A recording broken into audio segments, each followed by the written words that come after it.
James bond बहू।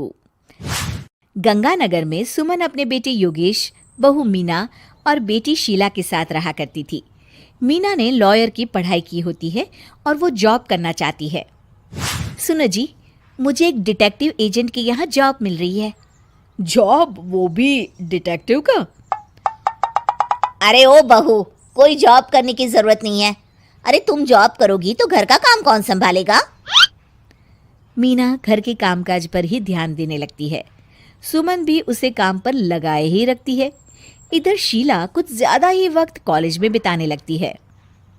अरे इतनी रात हो गई, कहाँ थी तुम बेटा अब तक? फोन भी नहीं लग रहा था तुम्हारा।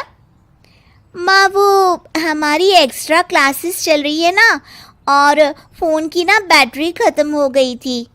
अरे तो किसी और के फोन से इन्फॉर्म कर देती माँ, और मुझे कितनी चिंता हो रही थी। धीरे धीरे शीला रोज ही देरी से घर आने लगती है। कभी पढ़ाई का बहाना बनाती तो कभी कुछ और। देखो शीला, इस तरह चला तो मैं तुम्हारा कॉलेज बंद करवा दूंगा। ऐसा मत बोलिए ना, मैं समझाती हूँ इसको। मीना शीला को समझाने की कोशिश करती है, मगर वो उल्टा उसे ही झाड़ देती है। शीला, इस तरह घर रोज लेट आना अच्छी बात नहीं है। मुझे मत सिखाओ, बहू हो तो बहू के जैसे रहो। अरे मगर मैं तुम्हारी भलाई के लिए बोल रही हूँ ना शीला। दाल में कुछ तो काला है, मुझे पता लगाना पड़ेगा। मीना अपना डिटेक्टिव वाला दिमाग लगाने लगती है। वो शीला की एफबी और इंस्टा प्रोफाइल्स को अच्छे से चेक करती है और उसको शक हो जाता है कि शीला का चक्कर किसी साहिल नाम के लड़के के साथ चल रहा होता है। वो शीला को समझाने की कोशिश करती है। शीला, वो लड़का अच्छा नहीं है, उसे छोड़ दो तुम। मेरे मामले में ज्यादा घुसने की कोशिश मत करो। वैसे भी मैं उसको भैया और माँ से मिलाने ही वाली थी। हाँ। थोड़े दिन बाद शीला का बीएफ साहिल अपने पिता के साथ उसका हाथ मांगने आ जाता है। मैं शीला से बहुत प्यार करता हूँ और उससे शादी करना चाहता हूँ। जी, मेरा बेटा और शीला एक दूसरे को अच्छे से जानते हैं। मेरा बेटा बहुत ही जल्द दुबई काम के लिए जाने वाला है। दुबई? हाँ, मेरी नौकरी लग गई है वहाँ। अगर आप लोगों को ऐतराज ना हो तो हम इन दोनों का रिश्ता कर देते हैं। सीमा दुबई का नाम सुनकर प्रभावित हो जाती है और योगेश से सलाह मशवरा करके रिश्ते के लिए हाँ बोल देती है। अजी, अब जब बच्चों ने एक दूसरे को पसंद कर लिया है तो हम कौन होते हैं मना करने वाले? आप तो उसके दुबई जाने से पहले ही शादी तय कर दीजिए। हे भगवान, क्या हो रहा है ये सब? बस दुबई का नाम सुनते ही माँ जी उनकी बातों में आ गई। मुझे ही कुछ करना पड़ेगा। अब सुनिए जी, आपको नहीं लगता माँ जी ने रिश्ता तय करने में जल्दबाजी कर दी है? हाँ, सो तो है। बस मुझे तो ये लग रहा है कि हमें पहले लड़के और उसके परिवार की अच्छे से जांच पड़ताल करनी चाहिए। तुम माँ के फैसले पर शक कर रही हो मीना? नहीं नहीं जी, मेरा वो मतलब नहीं था। तो और क्या मतलब था? चुपचाप अपने काम पर ध्यान दो और घर की मुखिया बनने की कोशिश मत करो। हे भगवान, ये ऐसे नहीं मानेंगे, मुझे ही कुछ करना होगा। मीना अपना डिटेक्टिव माइंड लगाती है और साहिल और उसके परिवार के बारे में पूरी तरह से जांच पड़ताल करती है।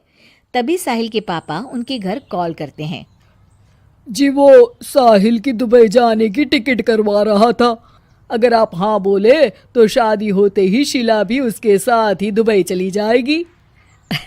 अरे नेकी और पूछ पूछ जरूर करवा दीजिए। ठीक है, ठीक है। वो ना थोड़े पैसों की कमी पड़ रही थी। आप बस 1 लाख रुपए ट्रांसफर कर दीजिए हमारे अकाउंट में। जी जी जरूर, बेटी की खुशी के लिए कुछ भी। मीना सब सुन रही होती है। माँ जी, ये आप क्या कर रही हैं? हम उनको अच्छे से जानते भी नहीं हैं। अरे तू चुप कर, हर वक्त टोक लगाती रहती है। मीना को जांच पड़ताल करने पर एक बहुत बड़ा सबूत मिल जाता है। माँ जी, मैंने आज तक आपसे कुछ नहीं मांगा, मगर आज कुछ चाहती हूँ आपसे। अरे बोल भी दे। वो मेरी एक दोस्त है ना जिसका नाटक है, मैं चाहती हूँ आप सब भी चले वो देखने। अच्छा, बस इतनी सी बात? ठीक है। और अगले दिन शाम को सब तैयार होकर नाटक देखने जाते हैं। स्टेज से पर्दा उठता है और सभी देखकर हैरान हो जाते हैं कि स्टेज पर कोई और नहीं बल्कि साहिल और उसके पापा ही होते हैं। अरे साहिल यहाँ कैसे?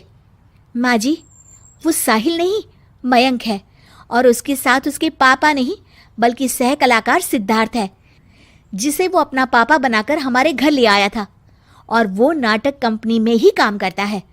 वो साहिल बनकर आपको चीट कर रहा था। हे भगवान, अरे अरे ये सब क्या है? माँ जी, इतने दिनों से दोनों का पता लगा रही थी मैं, तब मुझे इन सब बातों का पता चला। हमें माफ कर दो मीना, हमने हमेशा ही तुम्हारी बातों पर ध्यान नहीं दिया और तुमको नीचा दिखाया। आई एम सॉरी भाभी। हाँ बहू, आज तुमने मेरी बेटी की जिंदगी बचाई है। तुम तो सच में डिटेक्टिव हो, डिटेक्टिव। ऐसा मत बोलिए माँ जी। अरे नहीं बेटा, हम लोग हमेशा बेटी और बहू में अंतर करते थे, मगर अब से ऐसा नहीं होगा।